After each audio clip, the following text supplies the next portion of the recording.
Waco and professional baseball have a history that totals close to 60 years, but it has been even longer since the city has actually had a team. And there has been a continued effort to bring the summer tradition back. News 10's Clayton Anderson looks back on how history inspires this effort, but the venture will have challenges.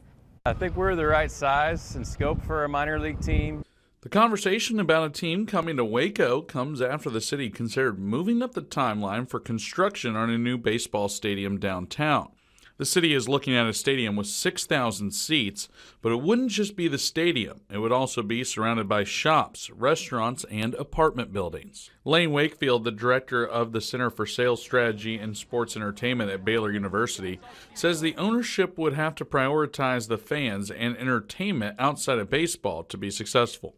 So you have your pocket of fans that are baseball people, and they're going to be a core audience. But you have folks like me that have a wife and 4 kids that just want to have a good time in the summer in Waco. So I think the best case scenario is you have a minor league team that focuses on what the service is beyond the baseball. That mentality has been one of the key pillars in success for the Round Rock Express, who host their games just over an hour away from Waco at Dell Diamond.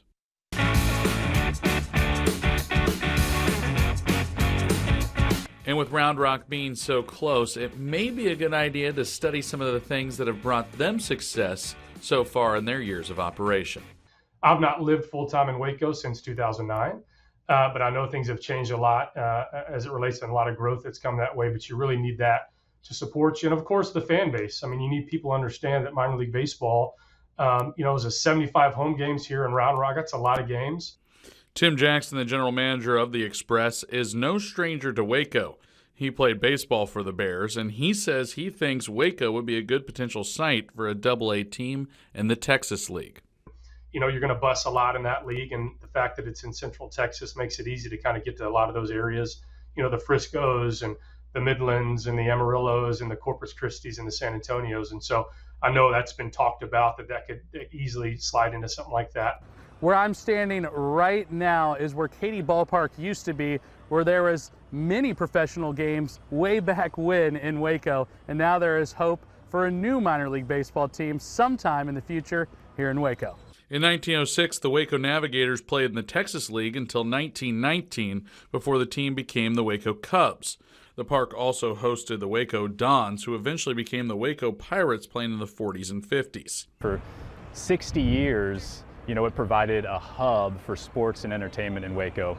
And within that history, you had a pretty remarkable set of stories and teams that would come through Waco and really make it a rich part of the story of baseball. Paul Putz has researched sports as well as religion at Baylor, being the program director for the Master of Arts in Theology and Sports Studies.